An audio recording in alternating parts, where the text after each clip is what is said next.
Bem-vindo ao The Alpha Room, eu sou Ricardo Carvalho, banker da Monte Bravo Corretora. Hoje temos uma pauta bem recheada, temos bastante assuntos para discutir e para isso eu trouxe o Alexandre Matias, o nosso estrategista-chefe da Monte Bravo Corretora. Obrigado, Matias, pela sua presença. Temos bastante assunto hoje para discutir. Muito legal, um prazer estar aqui, é um prazer conversar com você, falar sobre economia, estratégia, investimento, geopolítica. O mundo está mais complicado, a Perfeito. gente está num momento em que você está tendo uma reviravolta, um montão de coisas que pareciam estáveis e estão mudando. Então, a gente tem que conversar muito, algumas conclusões a gente já tem, outras são tentativas, estamos tateando o cenário, mas acho que a conversa vai ser interessante. Maravilha, obrigado. Então, Matias, antes de começar aqui e entrar nos assuntos, eu queria que você falasse um pouquinho da sua carreira, aonde você começou, por onde você passou até chegar aqui na Monte Bravo. Tá, eu tenho uma longa carreira, né, no mercado financeiro. Eu sou formado em economia e em administração pública pela GV, em economia pela USP. Tenho mestrado em economia.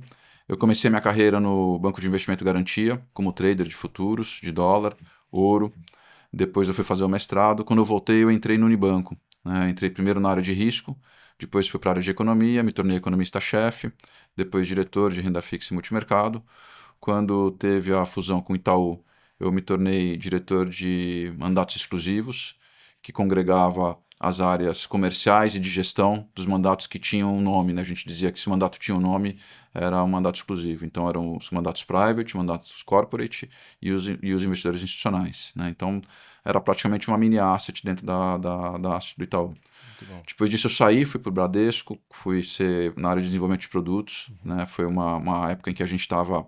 A asset do Bradesco tinha feito muitas aquisições, mas não tinha uma organização de uma asset com o tamanho que ela tinha. Então, fui junto com o Reinaldo Legraz e o Joaquim Levy fazer parte de um grupo que estava reorganizando a asset do Bradesco.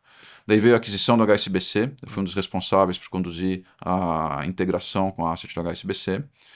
E aí, depois disso, um dia eu recebi um telefonema de um headhunter perguntando se eu não queria trabalhar na Petros.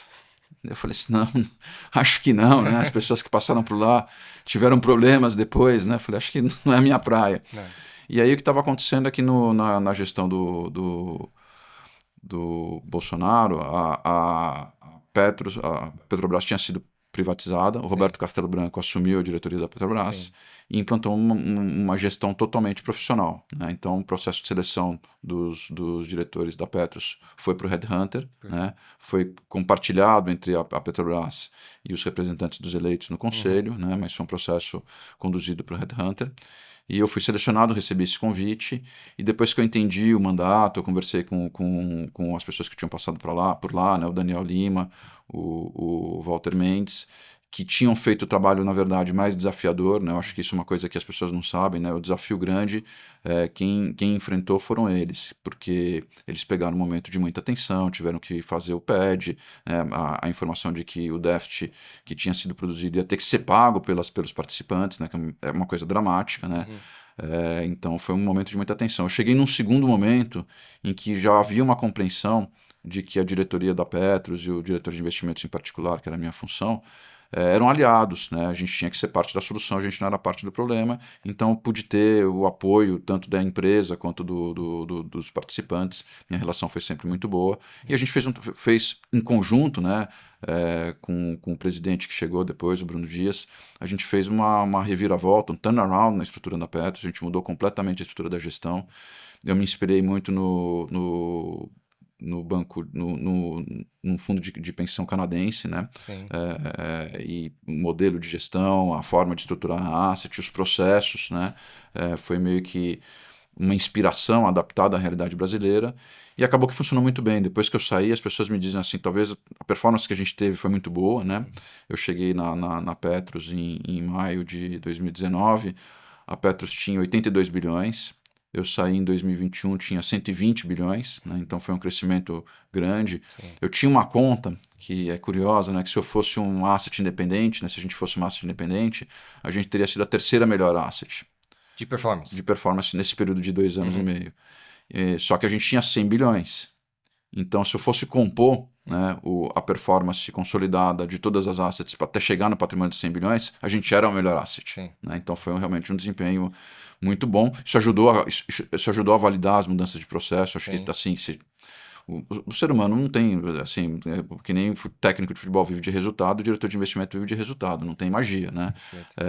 Mas foi um período muito interessante. Acho que o desafio como executivo foi talvez o mais interessante que eu enfrentei, porque eram muitas coisas simultâneas, lava-jato, tinha processos complicados, tinha investigação, tinha um participante muito machucado pelo período anterior, muito sensível a qualquer coisa, tinha uma empresa que tinha cuidado com uma coisa que era potencialmente um passivo. Então foi muito desafiador, muito interessante e muito recompensador, porque deu muito certo. Né?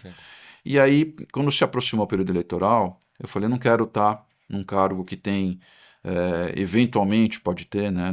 Eu nunca vi nada, então não posso dizer, mas a gente sabe que pode acontecer. Na proximidade da eleição, eu preferi não estar, comecei a procurar uma alternativa e foi aí que a Monte Bravo apareceu na minha vida. Né? Eu conheci o Pierre numa dessas conversas e tinha o projeto de vir para a Quilima, trazendo os fundos de risco e tocar a gestão da Quilima, da Asset.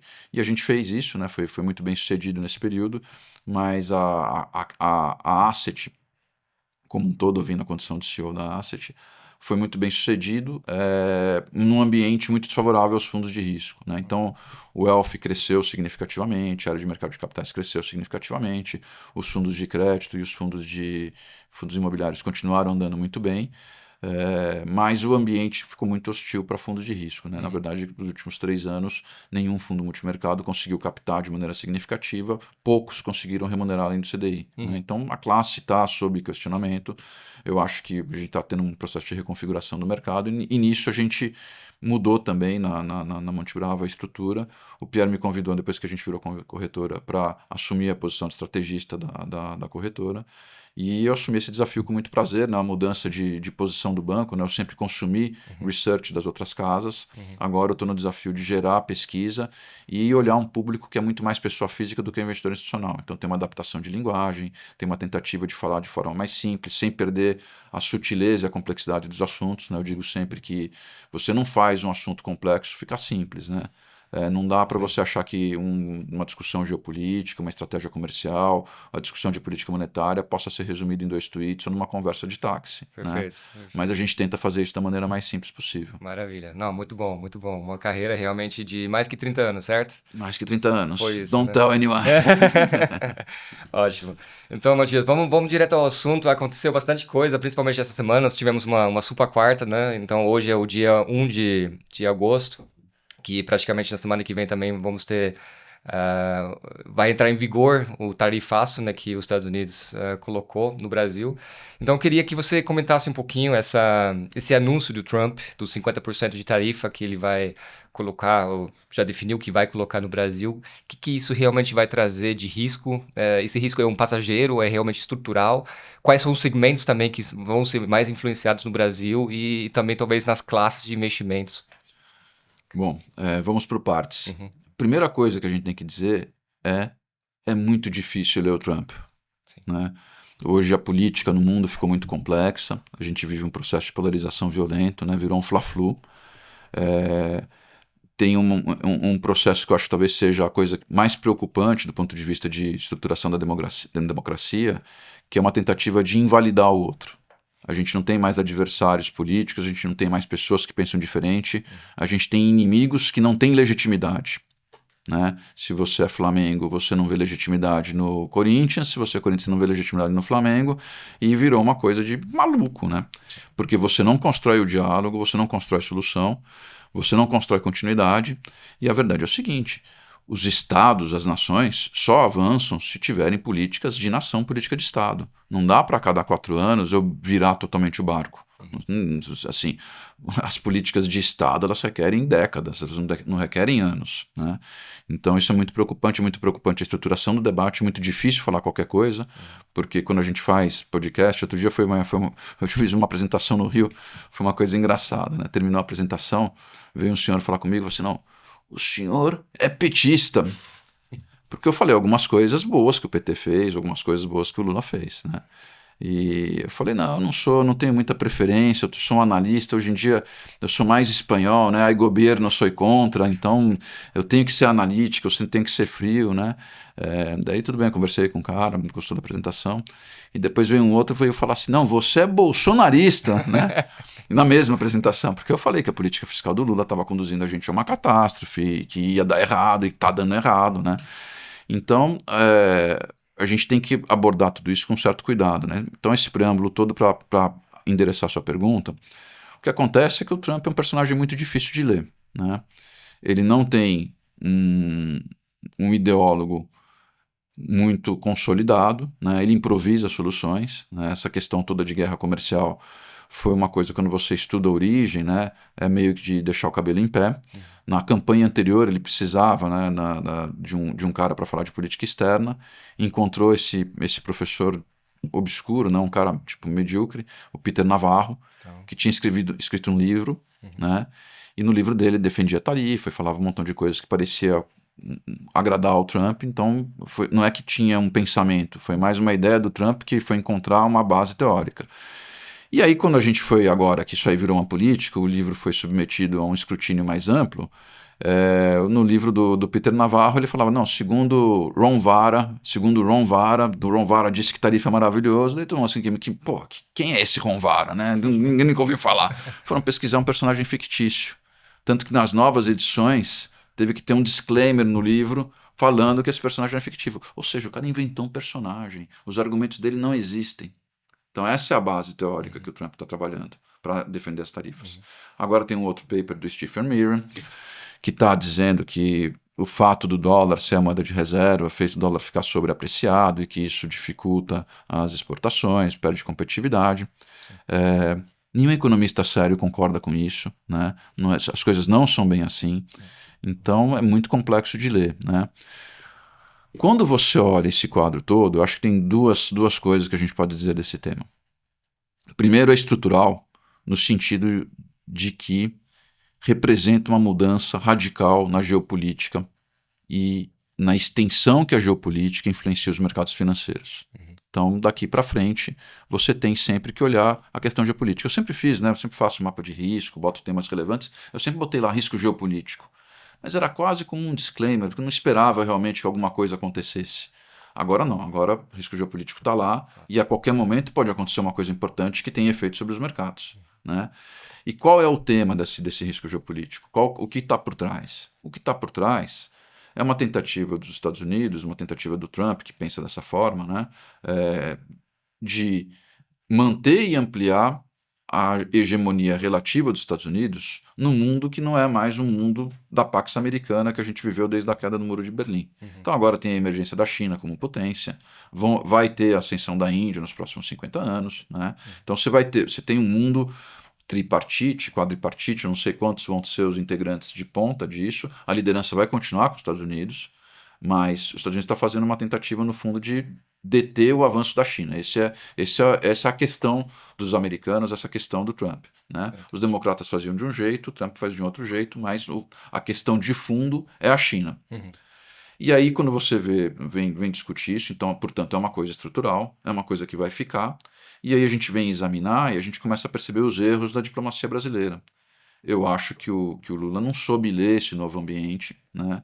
Ele adotou um protagonismo verbal muito grande na questão com os Estados Unidos. Você vê que teve a reunião do BRICS aqui no Brasil. Sim. Os presidentes dos outros países não vieram. A Índia está negociando com os Estados Unidos de maneira amigável. A própria China está negociando com os Estados Unidos de maneira amigável. E o Lula, que não abriu canais diplomáticos com os Estados Unidos, isso é uma coisa incrível, né? O pessoal do Departamento de Estado americano não sabia o nome da embaixadora. E o Lula, assim, nesse contexto em que tem um presidente como o Trump, que é um cara mercurial, um cara que negocia na base da pressão, né?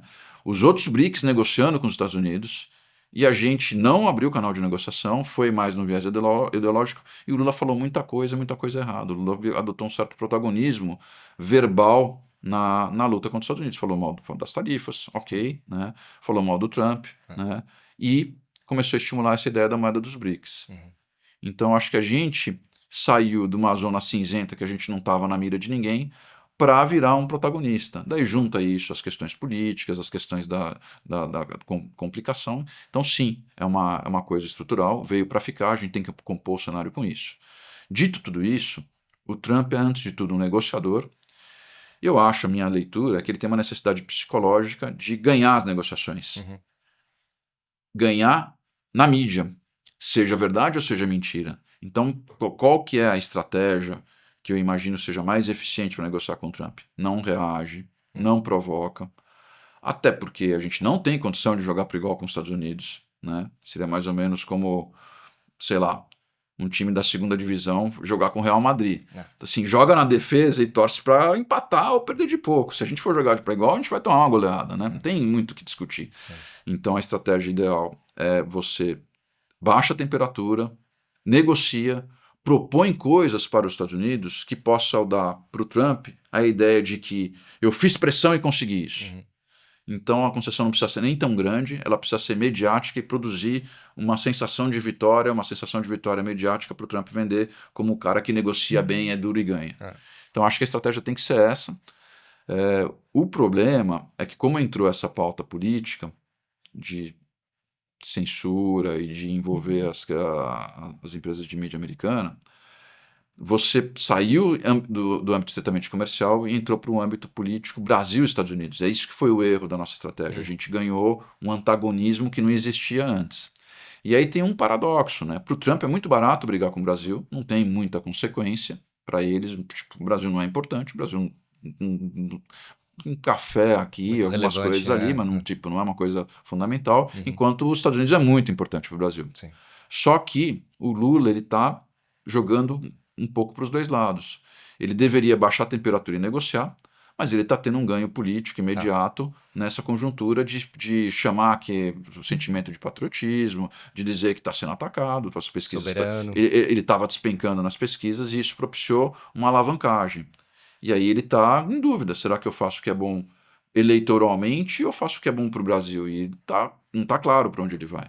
Então a gente tem uma dicotomia aí que tem que ver como vai evoluir nos próximos momentos. Eu tenho a impressão que ele vai optar por negociar, de baixar um pouco a temperatura, porque eu acho que esse ganho, essa emoção em torno das tarifas não tem duração, não tem permanência o suficiente para chegar na eleição. Então me parece efêmero no sentido de que pode durar 2 ou 3 meses, mas depois as pessoas querem saber onde está o emprego, onde está a inflação, onde está a vida cotidiana. Ninguém vota por causa de temas de geopolítica, a não ser que as coisas estejam muito prementes, né? Isso não vai ficar premente. Então depois vai virar uma desculpa, né? Então tá ruim por causa do Trump, tá ruim por causa do Trump, e as pessoas falam, vamos botar alguém que resolve, então, se não está conseguindo resolver. Então, eu não acho que seja uma estratégia eleitoral muito eficiente, mas momentaneamente isso está atrasando um pouco a negociação. Perfeito. E em que segmento você acha que a gente vai ver os maiores efeitos? Seja no segmento de proteína ou na economia como geral no Brasil? Onde você realmente vê que a gente vai ter um efeito pesado?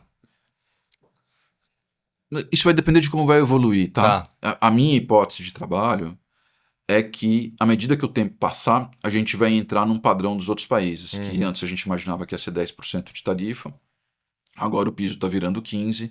Eu acho que o Brasil não vai ficar fora da faixa de 20%, vamos dizer, 20 mais ou menos 5, no máximo 25. Então, eu ainda espero que caia. Eu espero que a gente conceda alguma coisa, espero que as tarifas caiam. Se ficar assim, a avaliação que a gente tem é que vai ter um impacto no PIB relativamente pequeno. O Brasil é uma economia fechada, né? Então já não é uma economia que depende muito da economia global, infelizmente, né? Nesse momento virou bom, mas ao longo do tempo isso é ruim. Significa menos competitividade, menos mercados, menos um montão de coisa, mas quando tem uma crise desse tipo acaba sendo uma vantagem. Então o impacto no PIB a gente imagina 0,2, 0,3 nesse ano, 0,2, 0,3 o ano que vem, então não é uma coisa tão dramática, né? Agora, isso é no PIB. Quando você vai microeconômico, setor a setor, tem setores que são muito prejudicados. O setor têxtil inviabiliza, a celulose foi poupada, mas não ficaria complicado. A Embraer a gente imaginava que seria poupada e de fato foi, mas com tarifas ficaria inviabilizado. Evidente que uma tarifa de 50% inviabiliza, porque o comprador americano vai ter, para a maior parte das coisas que são substituíveis, uma opção que não está tarifada. Perfeito. Agora, o que é commodity, o mercado se reorganiza, né? Tem questões de transporte, de custo de transporte e tudo. Então, tem alguns setores que são muito prejudicados. O setor teste é muito prejudicado porque não vai ter mercado alternativo, né? Então, setorialmente tem. Na bolsa, o impacto é um pouco difuso, né? Quem exporta para quem exporta, o setor de proteína é um setor claramente prejudicado, mas de novo tem que ver como vai equacionar isso. Ainda tem a expectativa de que ao longo dos próximos 2 ou 3 meses as tarifas caem de 50% para a faixa de 20, 25%. Perfeito, maravilha. Bom, vamos ficar um pouquinho nos Estados Unidos e também para o Brasil. A gente teve a super quarta agora. O Fed manteve entre 4,25 e o Brasil também em 15, né, a Selic. Sendo que o juro real no Brasil hoje globalmente é a segunda maior, né? Acho que dá atrás da Turquia, né? Como é que você vê essa leitura? Inclusive que o Trump também estava em briga com o João Paulo também, né? Pressionando ele para baixar também os juros, que não precisava, que a inflação também tá bem controlada nos Estados Unidos. Qual a sua leitura nesses dois casos? Bom, vamos caso a caso, né? Então, nos Estados Unidos, qual que é a situação, qual que é a conjuntura e o que a gente espera, né? A gente tinha o Fed lutando contra a inflação, legado da pandemia, legado da guerra da Rússia com a Ucrânia. A inflação chegou a ficar muito alta, o Fed subiu os juros, a inflação vinha caindo. As projeções antes das tarifas é que a inflação, o Fed mira, o objetivo do Fed é colocar o Core PCE, né, que é um índice de inflação do Personal Consumption Expenditure, em 2%. Então, estava apontando para 2,20, 2,30 no final desse ano, andando em direção a 2 no ano que vem. Então, era um quadro muito favorável, né? Agora, com as tarifas, vai ter um impacto, muito difícil de avaliar, porque a tarifa muda o tempo todo, mas a gente está imaginando que vai ter um impacto em torno de 1%, né, no Core PCE. Então, vai subir, vai cair, a gente imagina que termina o ano entre 2,80, 2,90, alguma coisa desse tipo, apontando para alguma coisa em torno de 2,5, 2,40 no ano que vem. Então, nessas condições, olhando exclusivamente para a inflação, o Fed não teria muito espaço para cortar, né? No entanto, também vai acontecer uma coisa que eu acho que é o grande tema, que está provocando alguma celeuma, inclusive já teve 2 votos no Fed para cortar, que é a economia americana deve desacelerar significativamente agora no terceiro trimestre. Os dados estão muito poluídos, porque no primeiro trimestre foi muito fraco, no segundo trimestre foi muito forte, teve a questão da tarifa, teve uma antecipação, importa, produz, investe, compra antes de vir a tarifa, então está tudo muito poluído. Mas dá para notar nitidamente que tem uma desaceleração no consumo, tem uma forte desaceleração no investimento, e então a gente imagina, o nosso cenário sempre foi, desde o início do ano já era ter 3 cortes, começando em setembro. O mercado agora está entre 2 e 3 cortes, tem uma discussão, a gente continua com os 3 cortes. Então, o Fed vai cortar, não é por causa da pressão do Trump, é porque a economia vai desacelerar o suficiente para dizer que o choque das tarifas é um choque temporário. Tem uma questão muito técnica, que é o seguinte: do ponto de vista de política monetária, a inflação provocada pela mudança da alíquota das tarifas não é inflação. A gente concebe isso, como o termo que os economistas usam é uma mudança do nível geral de preços. Você concorda que as coisas estão de um jeito A, mudou a tarifa, o custo das mercadorias que entram nos Estados Unidos subiu, evidente que você vai ter que ter um ajuste para cima nos preços da economia americana. Mas isso tecnicamente não é uma inflação que o Banco Central deva reagir. É um impacto primário que deve ser ignorado. O que o Fed vai se preocupar? O Fed vai se preocupar, e a entrevista do Paul falou bastante sobre isso, com a disseminação desse choque na economia. Mas como a economia vai desacelerar, a chance de disseminar é pequena. Tanto que o mercado já teve inflação muito mais alta, as expectativas estão ancoradas, não tem sinais de disseminação. Então, nessas condições, vai prevalecer a preocupação com a atividade econômica e o Fed deve começar a cortar a partir de setembro, a gente imagina, setembro, na reunião seguinte, acho que é em outubro. Então, isso está consolidado. Chegando em qual taxa no final do ano, mais ou menos? Vai chegar, está em 4,5, vai chegar em 3,75.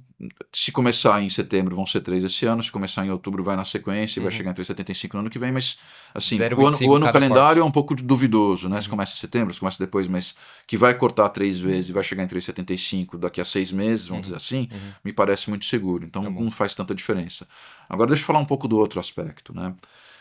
De novo, a gente vive um ambiente polarizado. O ambiente polarizado ele favorece a emergência de políticos que sejam histriônicos, que sejam populistas, porque eles catalisam o sentimento de maneira mais dura, políticos mais raivosos, né? A gente está num ambiente que essa polarização ela é muito nociva.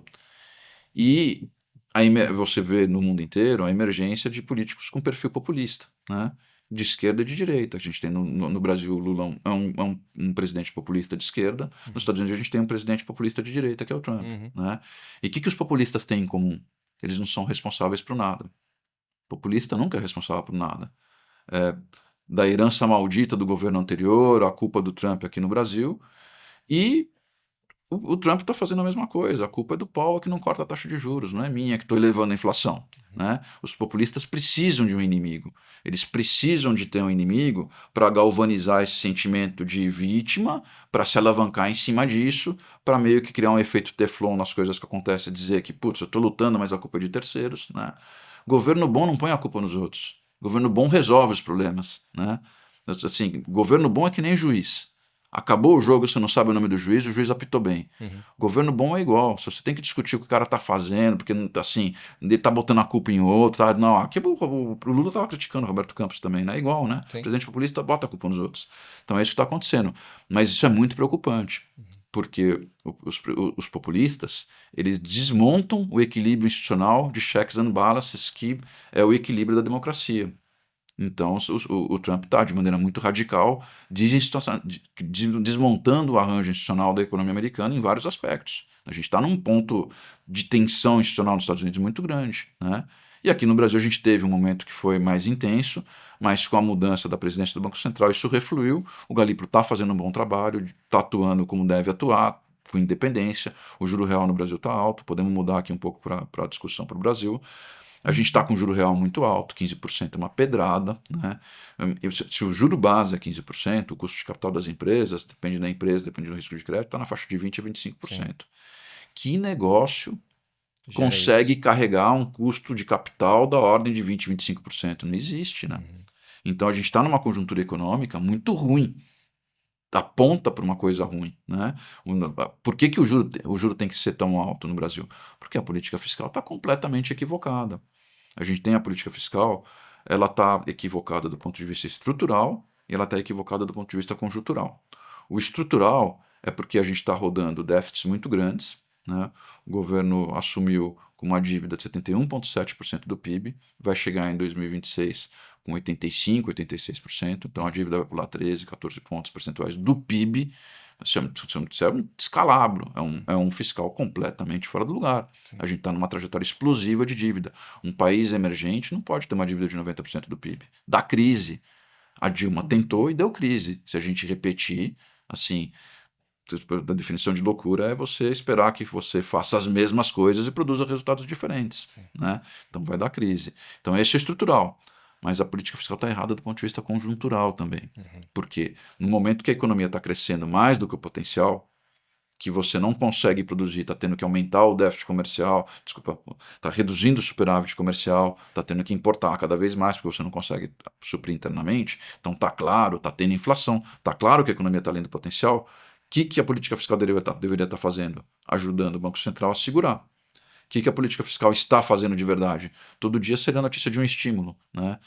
Motocicleta para motorista de aplicativo, vale gás, vale banheiro, não sei, vale tudo aqui. Tipo, o pessoal tá fazendo um monte de programas assistenciais para estimular a economia e, no fundo, com interesses eleitorais. Então, a gente virou tipo um motorista de táxi maluco que está com o pé no breque de um lado, o pé no acelerador do outro e o carro está derrapando. A gente tá ruim, né? Mas isso faz com que o juro tenha que ser muito alto. Não obstante tudo isso, a gente enxerga a inflação esse ano um pouco acima de 5%, muito acima da meta, que o teto é 3%, né? O alvo é 3%. Mas o teto é 4,5%, mas o ano que vem andando em direção a 4,5%. Então vai entrar na zona da meta, né? 3, mais ou menos 1,5%. E aí a gente imagina que o Banco Central possa começar a cortar a partir de janeiro. Começa a cortar a partir de janeiro e corta até uns 11%. Você vai sair de 15% com uma inflação esperada de 5, 5,5%, para alguma coisa como 11%, uma inflação esperada em 2027 da ordem de 3%. Então o juro real vai continuar alto, mas vai cair um pouco. Não, muito bom, Matias. Queria que você falasse também um pouquinho do vai e volta do IOF que nós tivemos nas últimas semanas, né? Que foi colocado, depois foi rejeitado, agora foi para o STF e foi recolocado. Como é que você vê os efeitos na economia sobre isso, principalmente para o investidor? O que vai mudar na vida dele? Também toda a questão de nova tributação que eles estão querendo fazer para crédito privado e tudo mais. Bom, deixa eu fazer uma reflexão para mostrar de novo semelhanças dentro das diferenças, né? Um dos grandes problemas do Trump, né, assim, nossa avaliação é que ele está tentando resolver um problema que não existe com uma política que, se o problema existisse, também não solucionaria o problema. Então está tudo meio errado. Mas isso daria para conviver, né? Às vezes os países fazem políticas erradas, enfim. O maior problema do Trump é esse vai e vem. Um dia uma coisa, outro dia outra coisa, é incerteza, né? É incerteza, né? E passando aqui para o Brasil, um dos nossos maiores problemas também é a incerteza, né? A gente não consegue ter uma estrutura tributária claramente definida. A gente fez uma reforma tributária ampla, fez um arcabouço fiscal, fez um pacote fiscal em novembro, fez uma revisão fiscal faz 2 meses, né?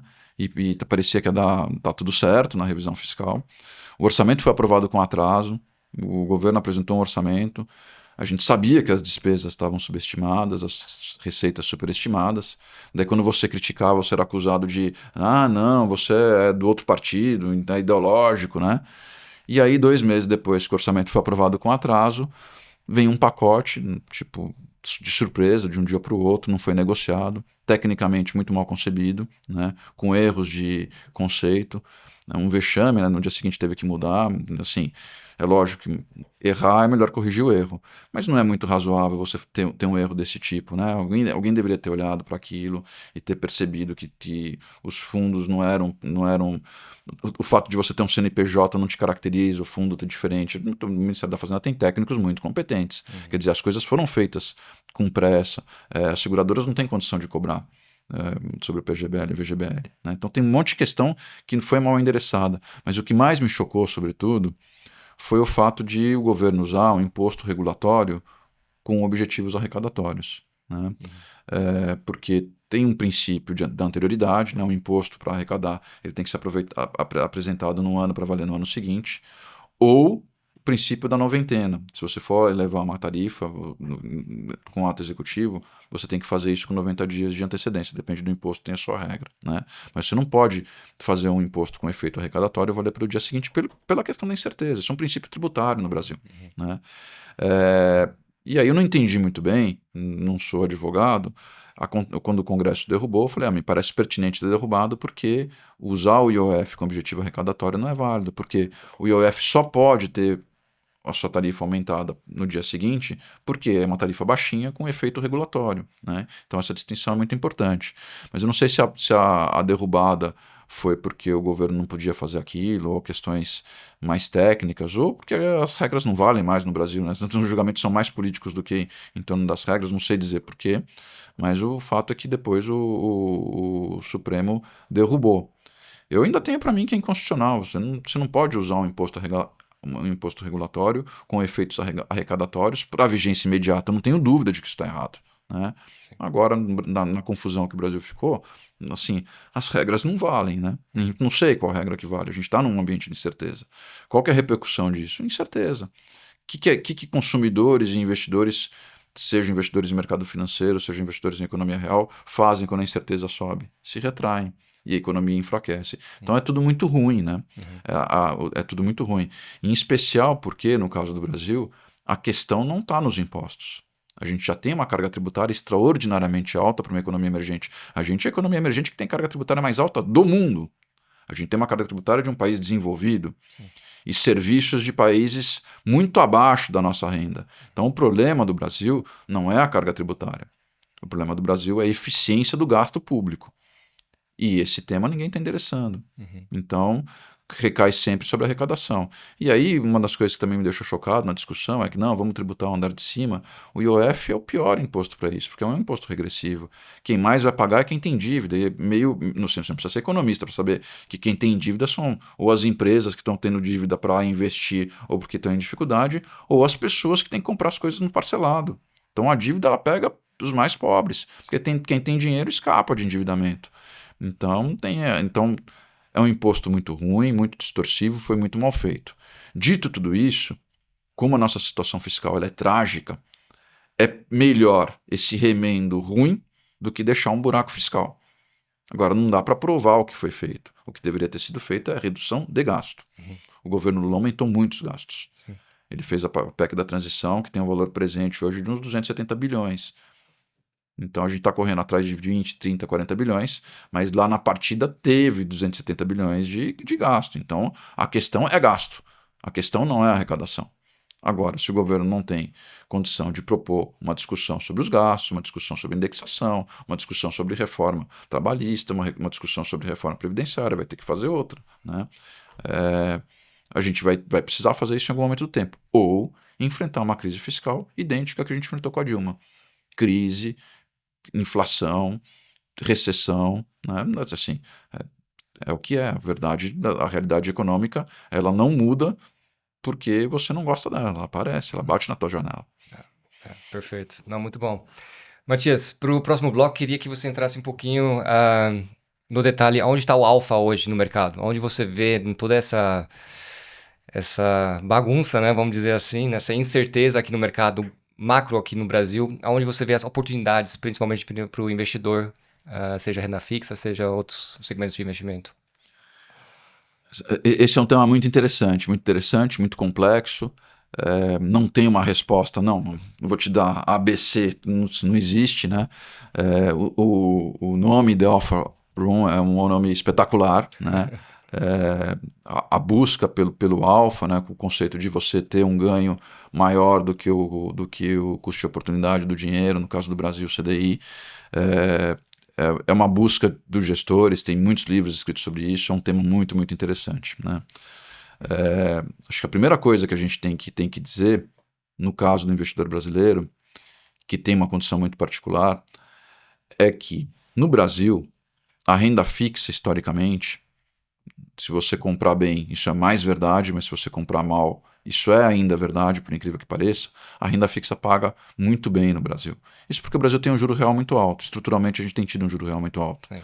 que é reflexo do nosso fiscal muito ruim, que é uma realidade, não é do governo Lula, é uma realidade do Brasil.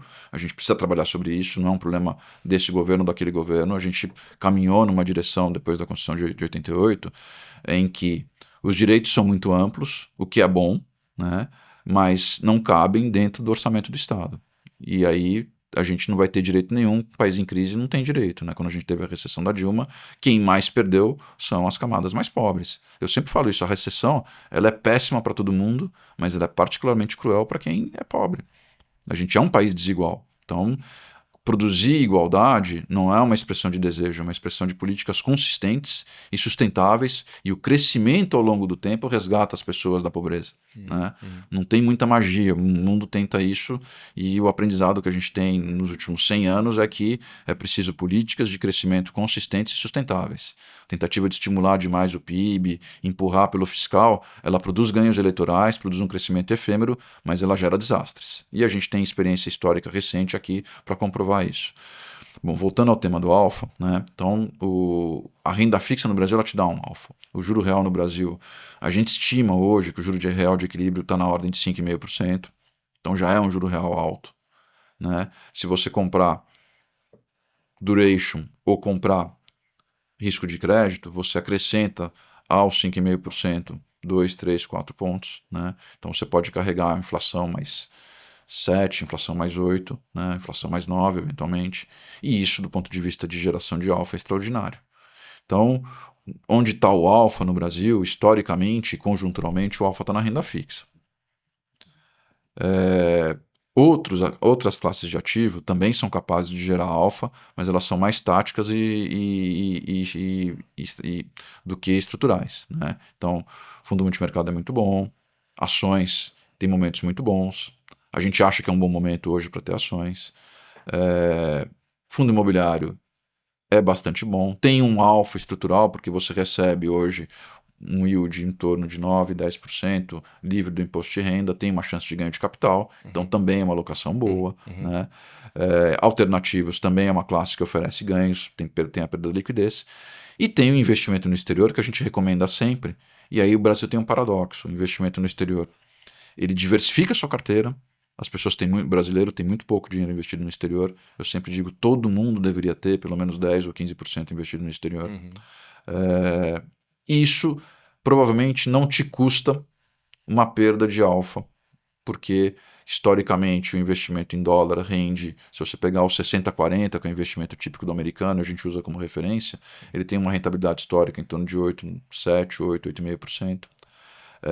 O dólar, historicamente, no médio e longo prazo, acompanha a inflação. Então, investir num portfólio americano 60-40 te dá dólar mais 8 ou inflação mais 8, que é então você diversifica e tem alfa.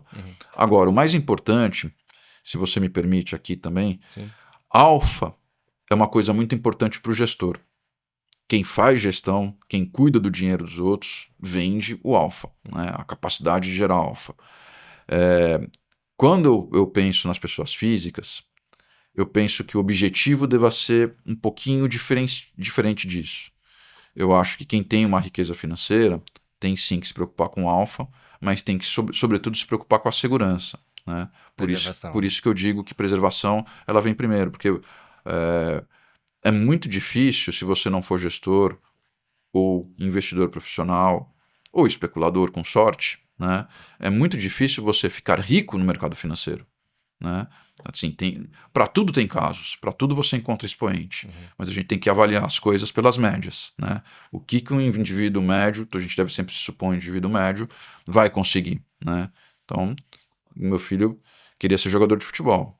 Eu falava, filho, é improvável que você consiga, você tem alguns talentos, mas você tem talentos medianos, é bom na sua classe, é bom no clube, mas considerando os jogadores profissionais, precisaria ter muito mais. Vamos pensar em termos medianos, vamos tratar de estudar e vamos tocar a vida supondo que isso não vai acontecer. Tenta, mas se der, deu, se não der, não deu.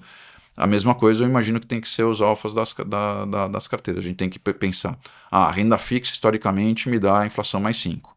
Vamos partir disso, né? E colocar um pouco de risco para tentar a inflação mais 6, inflação mais 7, mas sem adicionar em risco em excesso, porque se a pessoa já tem uma riqueza financeira vindo de outro lugar, se a gente tratar de não perder e ao longo do tempo capitalizar inflação mais 5, inflação mais 6, ao longo de 10, 20, 30 anos, isso vai ser muito significativo. Isso é uma coisa que as pessoas às vezes também não têm noção. A carteira de investimento de uma pessoa física, a expectativa de vida das pessoas é entre 80 e 100 anos hoje. Então, as carteiras de que tem 20, 30 anos vão durar 50, 60 anos. A gente tem que ter a cabeça voltada, não porque vai ser bom esse ano ou ano que vem, tentar acertar, a Bitcoin subiu muito, eu não comprei. Não. Você tem que ter uma carteira de investimento orientada para um horizonte de 5, 10 anos, né? E para suportar a volatilidade. Por que isso é importante? Em 5 anos, é certeza que a bolsa vai ter um mês que ela vai despencar 20%. Eu não posso tomar um susto com isso. Sim. Se eu quero buscar o alfa e eu vou ter um pouquinho de bolsa, eu tenho que estar preparado para suportar uma queda de 20%, porque ela vai acontecer. Ninguém pode dizer, não, eu sou tão hábil que eu vou identificar 3 dias antes e vou tirar o dinheiro da bolsa. Não existe, né? Não existe essa pessoa capaz de fazer isso. Sim. Então, a gente tem que ter uma estratégia compatível com tudo que vai acontecer no horizonte de 5 anos. O que vai acontecer no horizonte de 5 anos? Vai ter uma eleição, vai ter outra eleição, vai ganhar um presidente de esquerda, vai ganhar um presidente de direita, o câmbio vai estar muito apreciado em algum momento, vai estar muito depreciado. A gente calcula que o câmbio de equilíbrio do Brasil é em torno de 4,60. Ele está 5,60, 5,50. Isso é o risco fiscal que o Lula está gerando. Se resolver, ele volta para lá. Se o Brasil ficar muito bem e parecer que vai fazer ajuste, como já aconteceu em outros momentos, o câmbio pode cair para 4. Ele vai ficar apreciado, hoje está depreciado. Ao longo de 5, 10 anos, vai ter as duas coisas várias vezes. Então, quando eu monto minha carteira de investimento para um horizonte longo, eu tenho que pensar que vão ter grandes oscilações. E eu tenho que estar tranquilo com isso para não desesperar e vender no pior momento e comprar no pior momento, que é a tendência que as pessoas fazem. Então, o nosso grande trabalho como assessor, como orientador dos investimentos, é pensar essas coisas na frente e lidar com as emoções das pessoas na hora que tem a crise. Porque esse, assim, o órgão mais sensível do ser humano é o bolso, né? Quando você perde dinheiro, você fica incapacitado de pensar bem. A gente é treinado para ajudar as pessoas a decidirem melhor. E isso é melhor feito se eu pensar em questões estruturais de médio e longo prazo do que tentar dizer, não, esse ano o câmbio vai subir, o câmbio vai cair, a bolsa vai subir. Esse caminho é difícil no âmbito do aconselhamento das pessoas físicas. Os gestores tentam fazer isso, mas nem sempre acertam também. Não é... Só para terminar isso, para você ter essa estatística que eu acho muito curiosa, né? Eu gosto muito de tênis. E Você também, Somos né? dois, né? Aliás, você joga muito bem. E, e outro dia eu vi no meu Instagram, apareceu o Federer falando que ao longo da carreira dele, ele acertou 53% dos pontos. Perfeito, eu vi. Então, não é que ele acertou 80, 90, porque ele foi tão dominante durante um determinado período, ele ainda é o jogador que ficou mais tempo em número 1 do mundo. Apesar do Djokovic ter mais títulos de Grand Slam. Mas a estatística do Djokovic é muito parecida, né? Então são 53% dos pontos. O que eu achei curioso? Que o estudo dos melhores traders indica que os melhores traders acertam 54% dos trades. Então a capacidade dos caras que acertam muito de identificar as tendências, ela é um pouco mais do que a média. O ganho não vem de você adivinhar para onde vai o mercado. O ganho vem de como você se comporta nas tendências e nas reversões. Acertar os pontos mais... Os pontos importantes. Os pontos importantes. Exatamente. Exatamente. Muito bom, muito bom. Matias, eu queria que você entrasse um pouquinho no detalhe, porque o IMAB, né, os produtos que são atrelados a IPCA, um título de IPCA mais 7, 8, como você mencionou, Tesouro Direto hoje pagando esses níveis aí, por que ele é tão interessante hoje para o investidor, sendo que a gente tem um CDI, uma Selic de 15%? Porque se você pega lá uma inflação média de 5, 6%, mais 7 de inflação, 7 de prefixado do título, né? A gente chega em 13, que é abaixo do CDI. O investidor fala, mas por que eu deveria investir nesse papel se o CDI hoje está pagando mais? E principalmente, né, a gente falando com o cliente, sabendo que a taxa provavelmente no ano que vem também vai ter uma tendência de queda, né? Muito boa pergunta. Acho que para começar essa pergunta a gente tem que explicar como funciona o título indexado à inflação, né? As NTNBs. A NTNB é um título que paga a inflação, por isso que a gente diz que é indexado à inflação, e paga um juro real, que é esse cupom que você está falando. Então a gente fala assim, agora a NTNB longa está pagando o IPCA mais 7,20, no dia que eu saí de férias, né? Deve estar parecido hoje. Então é um juro real muito alto, isso meio que o juro real da economia. Você pegar as longas, né, meio que a percepção do juro real estrutural, né? O que acontece com o PU, o preço desse papel, né? Os títulos longos, eles têm durations de 10, 12, 13, 14 anos, né?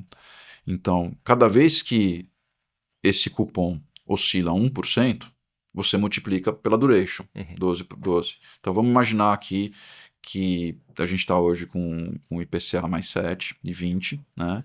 E aí, na hora que chegar perto da eleição, os candidatos que tiverem no segundo turno, vamos imaginar o debate do segundo turno, do partido A e do partido B, né? Os dois se comprometem a fazer um ajuste fiscal do lado do gasto. A gente fala assim, o Brasil precisa fazer um ajuste fiscal, não é mais uma questão de debate político, vamos fazer um pacto para salvar o Brasil de uma crise terrível, vamos trazer o déficit primário que está rodando na casa de 1% para 2% de superávit ao longo de 2 ou 3 anos, cortando despesas, né? O que vai acontecer? A percepção de risco em relação à economia brasileira vai cair subitamente. O que está rodando a 7,20 vai cair para, vamos dizer, 6,20. No momento que esse título cair, teve esse debate, surpreendentemente, o candidato de esquerda e o candidato de direita concordam em fazer um ajuste fiscal, o 7,20 virou 6,20. Esse papel vai ter 1 vezes 12%, 12 anos de duration de ganho. Então, nesse dia, ele vai ganhar 12%. No dia. No dia. Isso não acontece ao longo de um dia, estou dando um exemplo do impacto, né? Sim. Mas a variação de 1% vai produzir, na NTNB 2055, 2050, um ganho na ordem de 10, 12%. Né? Então eu vou ganhar os 5,5% de inflação dos próximos 12 meses, vou ganhar os 7 de juros dos próximos 12 meses, deu 12, e aí quando tiver o debate lá, sei lá, em outubro de 2026, eu vou ganhar 10%, deu 27%. Deu 30%. A conta que a gente faz, ponderando tudo e calculando, porque não é exatamente um ano e meio, é que os papéis longos eles têm um potencial de retorno na ordem de 45% a 55% nesse horizonte, se houver consenso de que vai ter um ajuste fiscal significativo. Sim. Por outro lado, se não prevalecer a ideia de que vai ter um ajuste fiscal, assim, vamos tentar continuar do jeito que a gente está, empurrando com a barriga e dizendo que, sei lá o que tem que gastar pelo bem das pessoas que estão... Porque hoje o debate está assim, né? Você faz o gasto e justifica o gasto pela necessidade dos mais necessitados, que é verdade, mas não leva em consideração que a nossa carga tributária é alta, que o Estado é ineficiente, gasta dinheiro mal, né? E aí a gente está nessa situação, dívida crescente, carga tributária no limite, né? Não dá muito para aumentar a carga tributária, isso não vai dar certo, né? Aí vai acontecer o oposto. o 7,20 pode virar 8, 8,5%. Né? A gente já está num nível, esse marcador de risco já está no nível da Dilma. Tá? A Dilma era a mesma percepção de risco. É que agora a condição é outra, a situação é outra em vários aspectos, a situação não é exatamente igual, mas a política fiscal está tão ruim quanto e o marcador de risco está tão ruim quanto. Então por que a gente gosta disso? Porque a gente acha que 7,20 não é o equilíbrio. Ou vai para 9 e vai dar errado, ou vai voltar para 5, 6 e vai dar certo. A gente acredita que o Brasil tem uma característica que eu não sei se é boa ou é ruim, né?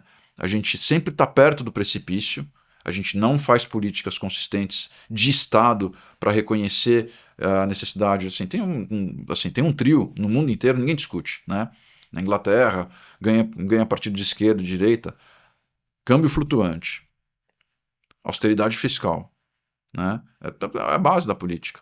Né? Ninguém discute isso. Política monetária independente, meta de inflação, câmbio flutuante e austeridade fiscal, ninguém discute. Isso saiu do debate de política no mundo desenvolvido há muito tempo. A gente está aqui no Brasil na Idade da Pedra. Estamos discutindo coisas que não se discute mais. Né? E tá dando errado. Né? Surpreendentemente, os outros países pararam de fazer isso porque deu errado. Né? A gente não está conseguindo aprender com a lição alheia. Mas o ponto central é isso. Se a gente fizer o ajuste fiscal, a gente vai ter um ganho significativo, os ativos, e eu acho que o Brasil vai fazer, porque o Brasil se aproxima do precipício, mas não cai. Sempre que tem uma crise, a gente sai com soluções. Se a gente fosse um pouco mais esperto, a gente faria soluções sem precisar da crise. A gente não tem conseguido se organizar dessa forma, mas a gente não tem se jogado no precipício, a gente não tem um histórico de ter crises crônicas e permanentes, desde que resolvemos o problema da inflação. A inflação foi uma crise crônica e permanente. Né? A inflação se tornou um problema crônico no final da década de 70 e só em 94 foi solucionado. Foi um vexame. A gente foi o último país do mundo a estabilizar essa crise de inflação depois do choque do petróleo. Mas depois disso, o Brasil democrático ele tem se organizado não a ponto de se afastar do precipício, mas nunca caiu. A Argentina caiu, a Venezuela caiu. Então, acontece, pode acontecer, é um risco. Mas a nossa crença é que a gente vai conseguir, mais uma vez, driblar e fazer o ajuste fiscal. E aí o último grande tema do Brasil, que tem a única coisa que tem errado, que impede o Brasil de crescer consistentemente, sem ameaça de crise, é o fiscal. É só botar o fiscal no lugar, a gente vai ficar bem. Então a gente acredita que isso vai acontecer. Nossa premissa é essa. Então onde está o alfa? Se tiver um ajuste fiscal, o alfa está na renda variável, o alfa está nos NTNBs longas. Então, porque a bolsa tem um potencial de alta de 60%, 70%, se tiver um ajuste fiscal significativo. Perfeito. Eu queria que você até aprofundasse isso um pouquinho, né? Que a gente tem até uma previsão boa, positiva, né? Não só nós, né? O mercado como um todo, para a bolsa. Acho que a nossa é 150 mil pontos até final do ano. Ano que vem, um ano que pode ser turbulento com as eleições que vão vir, né? Bastante volatilidade, a gente tem uma previsão até mais do que isso, nos 225 mil pontos. Queria que você aprofundasse um pouquinho mais o porquê a gente está vendo essa questão de um crescimento tão forte numa bolsa brasileira com tantos riscos envolvidos, né? Bom, o principal driver da visão para esse ano é mais do mesmo, né? A bolsa está barata, esse ano é mais conjuntural, né? Então, que a gente imagina que sejam os drivers, né? Os gatilhos para os movimentos do mercado esse ano? Sim, basicamente, 3 coisas. Essa confusão comercial vai se resolver, a gente tá no ápice da tensão. A nossa hipótese é que ela vai se resolver e as tarifas que vão vigorar efetivamente a partir de setembro ou outubro vão ser significativamente mais baixas para o Brasil do que está nesse momento. Então já é um alívio.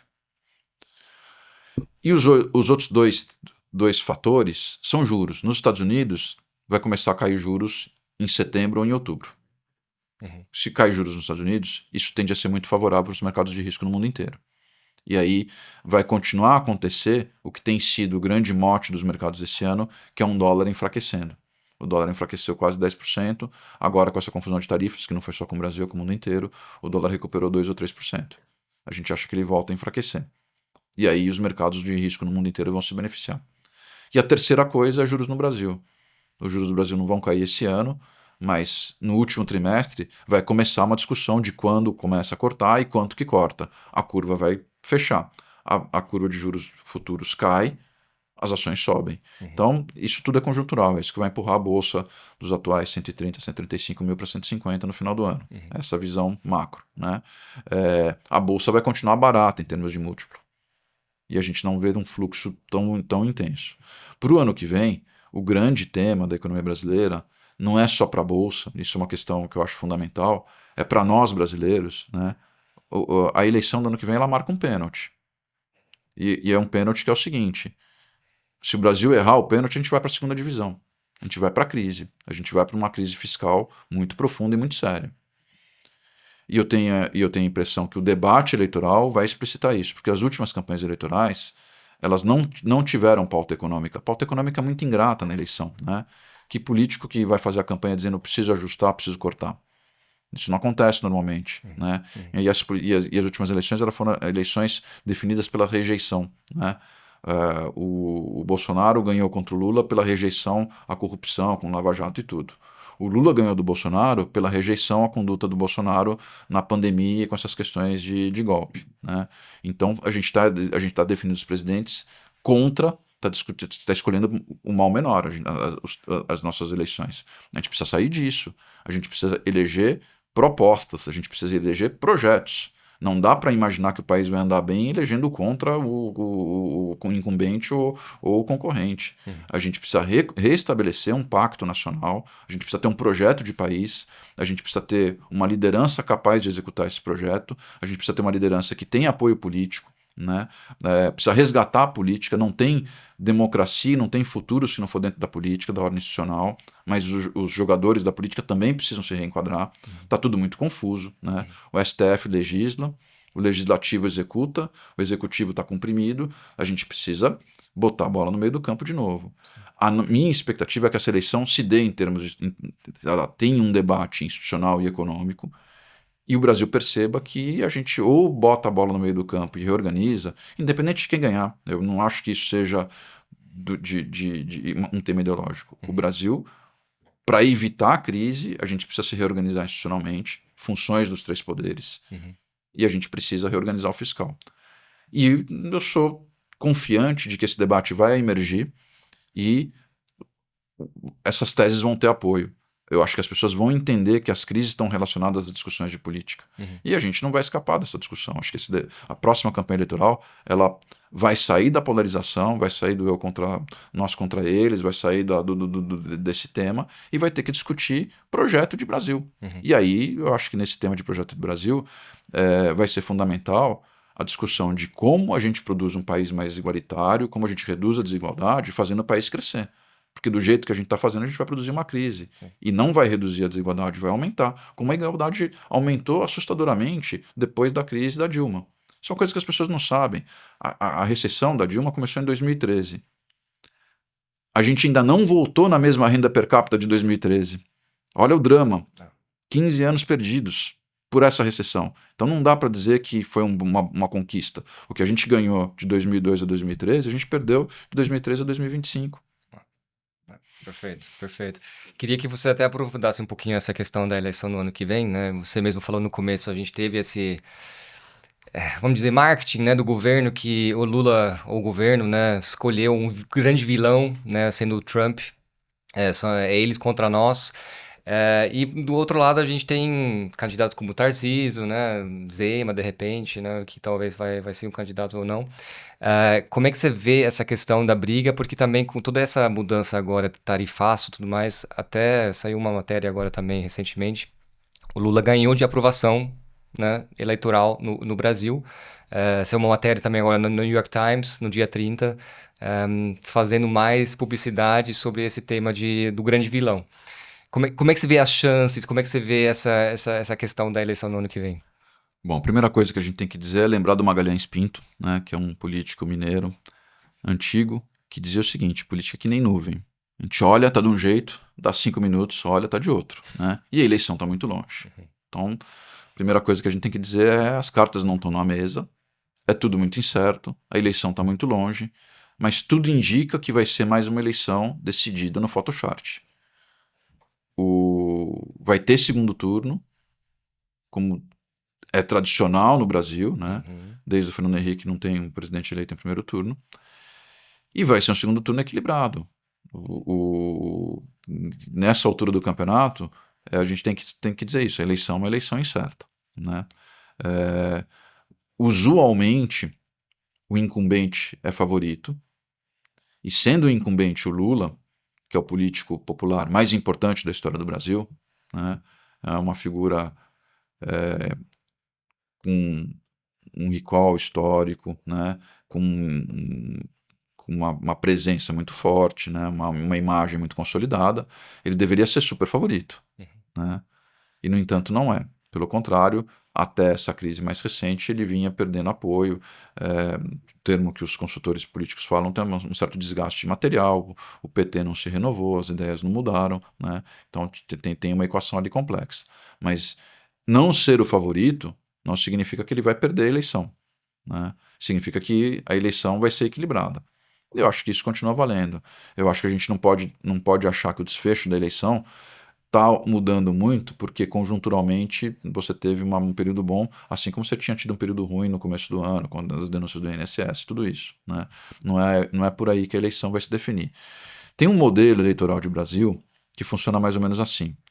A esquerda, o Lula, o PT, vai ter no segundo turno alguma coisa entre 40% e 45% dos votos. São eleitores que estão consolidados, eles não vão votar em outro, a não ser que aconteça alguma coisa muito dramática. A direita parte de um nível menor, tem uns 30%, 35%. No Brasil tem 15%, 20% das pessoas que não votam. Então vamos dizer, 45 de um lado, 40 de um lado, 30 do outro, deu 70. 20 não vota, deu 90. Então tem 10% dos eleitores que decidem a eleição. Esse é um modelo que eu acho muito razoável para explicar o que acontece na eleição. E como esses eleitores decidem a eleição? Como eles não são do time A nem do time B, eles decidem a eleição pela rejeição. Eles não gostam muito de A, não gostam muito de B. Eles decidem quem que eles mais desgostam e votam no outro. Então tem sido essa dinâmica eleitoral. Eu tenho a impressão que o Bolsonaro não pensou isso e hostilizou uma base importante desses eleitores, vão chamar de centro, com os temas de saúde, os temas de golpe, e a rejeição pesou um pouquinho mais para o Bolsonaro, e o Lula ganhou a eleição por uma margem muito estreita, menos de 1%. Eu tenho para mim que o Lula está fazendo um governo que ele ganhou a eleição numa aliança ampla, não está fazendo um governo de aliança ampla, não está fazendo um discurso que amplia, ele está falando mais para a base, mais para a sua própria bolha. Então eu não acho que ele está sendo hábil, está repetindo, num certo sentido, o erro do Bolsonaro, de governar para o seu nicho. E eu acho que na hora que chegar a eleição, esses temas vão aparecer. E por isso que eu tenho uma certa expectativa de que seja o Lula, seja um candidato da oposição, o ajuste fiscal venha. Eu tenho a impressão que para ele entrar no eleitor de centro, ele vai ter que fazer uma outra carta brasileira e dizer: vou fazer um ajuste fiscal via corte de gasto. Porque eu acho que isso vai ser importante para ele ganhar o voto de centro. E isso vai ser fundamental para o Brasil, porque, do ponto de vista de economia, não importa se o presidente é de esquerda ou de direita. A gente precisa fazer o ajuste fiscal. Se a gente fizer o ajuste fiscal, a economia vai andar bem.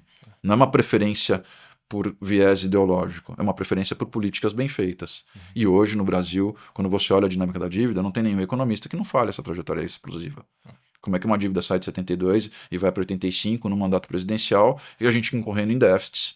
É óbvio que é explosiva, não precisa ser economista. Né? E precisa solucionar esse problema.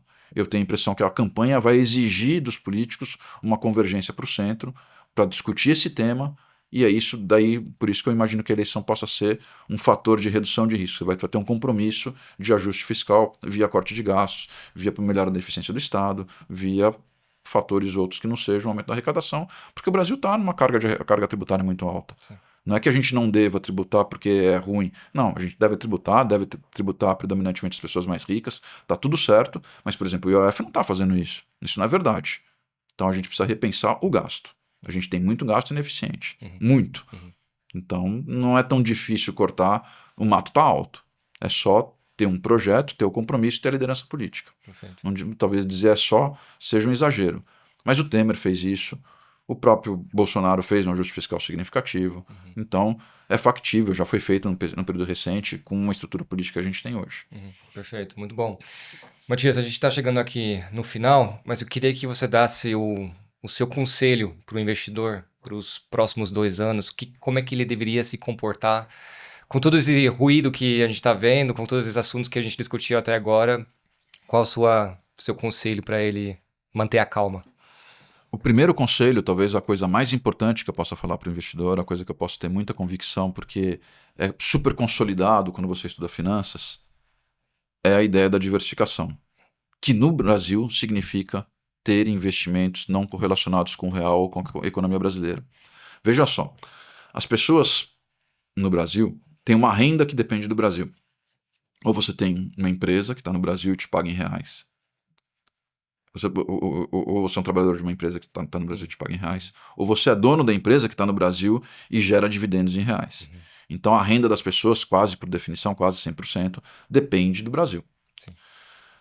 Via de regra, as pessoas que têm patrimônio imobiliário fora do Brasil é quase nada, né? Então o seu patrimônio imobiliário, que em geral é a riqueza mais importante das famílias, está no Brasil. Quem tem casa, tem um apartamento na cidade que mora, quem tem o privilégio de ter uma casa na praia ou no campo, também está no Brasil. Né? E aí, 100% da riqueza financeira está no Brasil. Vamos inverter a situação, né? E vamos imaginar que você tem um primo australiano que ganhou na loteria e fala, putz, eu sou apaixonado pelo Brasil, vou investir 100% no Brasil. O que você diria para ele? Pô, mas 100% no Brasil, isso aqui é uma bagunça. Tem confisco, muda de governo, tem uma bagunça completa política, tributária, você não sabe o que vai acontecer. Não, né? Ninguém aprovaria essa ideia, mas todo mundo está fazendo isso, né? Então, aí vem a ideia da diversificação com investimento no exterior. Hoje é muito fácil, eu digo sempre para as pessoas, pensem em longo prazo, uma das ideias que eu já falei aqui, que é um segundo conselho relevante, né? Então, pense o seguinte, eu quero chegar a 15% de investimento no exterior daqui a 3 anos. Todo ano eu vou investir 5% no exterior. A cada 3 meses eu vou mandar 1% da minha riqueza financeira disponível para o exterior. Eu não estou preocupado em acertar o câmbio, não estou preocupado, eu estou preocupado em daqui a 3 anos ter 15% da minha riqueza no exterior. Então é um caminho paulatino, é um caminho que vai melhorar a carteira. Essa é uma recomendação que eu faço assim, olha, é certeza que sua carteira vai ter uma relação de risco-retorno melhor se você fizer isso. E as pessoas não têm. Então hoje tem frutos baixos, é só ir lá e pegar. É fácil fazer isso. Então esse é o meu maior conselho. O segundo conselho é pensar em longo prazo, é contatar um assessor. Ninguém cuida bem do próprio dinheiro, tanto que tem uma recomendação, os médicos não podem cuidar de familiares, né? Advogado não cuida de pessoas da família, nem os maiores especialistas cuidam bem do seu próprio dinheiro se não tiver um interlocutor ajudando a pensar, a ponderar, a compartilhar as dores, a dar ideia. Né? Então acho fundamental as pessoas buscarem um assessor, um bom assessor. Curadoria é muito importante. Ter oportunidade de acessar créditos exclusivos é uma coisa importante, né? Bons créditos, né? Curadoria em crédito é essencial. O crédito pode te pagar muito, mas o risco pode ser alto. Quem faz a curadoria disso? Sim. Então, o segundo conselho é procurar um assessor e procurar ter uma carteira diversificada, compatível com o teu horizonte de investimento, compatível com o seu perfil de risco e pensar que se a carteira vai durar 10, 15, 20 anos, vai ter períodos que a bolsa vai subir muito, vai ter períodos que a bolsa vai cair muito. Eu tenho que ter uma carteira que incorpore essa ideia dentro da carteira, dentro do perfil psicológico da pessoa, para que o risco seja tolerado. Isso é uma construção. Então, eu digo sempre que é preciso entender a expectativa, o perfil do investidor, a disponibilidade financeira, a condição de vida da pessoa, uma conversa que é uma conversa pessoal. A gente produz, né, carteiras de investimento por perfil, mas isso é só um ponto de partida genérico, né? Não é uma ideia que você pega aqui e segue. Isso é um tratamento, você tem que personalizar. Então, a maior dica é diversifica o investimento no exterior.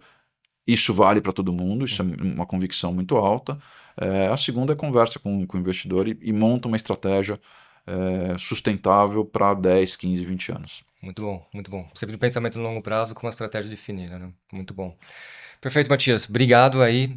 Por último, eu queria que você me desse uma dica de leitura que você gosta, seja do mercado ou não do mercado, alguma leitura que você acha que agrega bastante o pensamento. Olha, tem uma área da economia que ficou muito proeminente, né? A fronteira da psicologia com a economia são 2 prêmios Nobel, né? Um é do Kahneman e Tversky, né? Que é um livro que chama Thinking Fast and Slow, e tem em português, é Pensando Rápido e Devagar. Né? É um livro muito bom, embora seja... Ele não é técnico, ele é um livro só com narrativa, ele é muito bom, é um pouco duro, né? Mas é um livro grande, né? Um livro incrível, né? que eu lembro de uma passagem desse livro que é uma coisa engraçadíssima, uma experiência, né? Eles são psicólogos e começaram a fazer experiências com os reflexos econômicos e para pegar os vieses do ser humano. Então tem uma experiência que foi feita que foi o seguinte: eles botaram 50 pessoas numa sala, 50 pessoas na outra sala. Numa das salas fizeram uma apresentação, assuntos aleatórios. Na primeira sala eles falaram coisas relativas à velhice. Não falaram, mostraram coisas de idade e tudo. E aí falaram, tá, muito bem, a apresentação acabou, tá aqui o seu ticket, entregue lá na portaria. E o teste era ver o tempo que levava das pessoas da sala A e da sala B. E as pessoas que estavam na sala da velhice levaram muito mais tempo. Uhum. Ou seja, ser influenciado por o ser humano é um treco maluco. A gente é influenciado por coisas que você fala assim, putz, não pode ter influência, a gente tem. São os vieses, né? Então essa literatura é muito boa. Então esse livro, Think Fast and Slow, e o outro é do Richard, esqueci do nome dele, que também é ganhador do Prêmio Nobel, que é Nude, que é a mesma literatura, a mesma base. Nudge, Como que é o nome do... Esqueci também, mas eu tenho ele em casa também. Sim. Então esse livro é muito legal também, ele Sim. vai explicando como que você cria mecanismos para te jogar do lado certo dessas equações dos viés psicológicos. Né? Então tem, por exemplo, um clássico que é do opt-in e opt-out. Então previdência, que é uma coisa boa para todo mundo, Sim. se você fala para as pessoas optarem opt-in, elas tendem a não optar.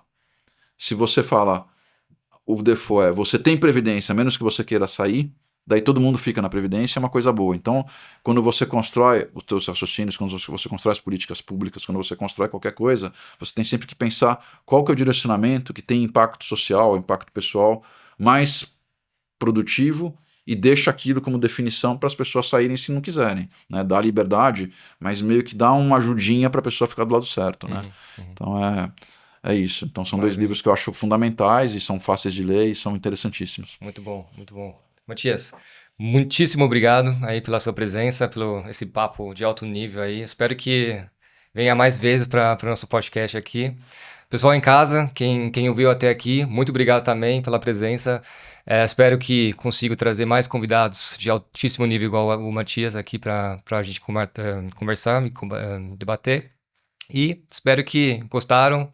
Dá um like aí, por favor, no vídeo, subscreve no canal e até a próxima.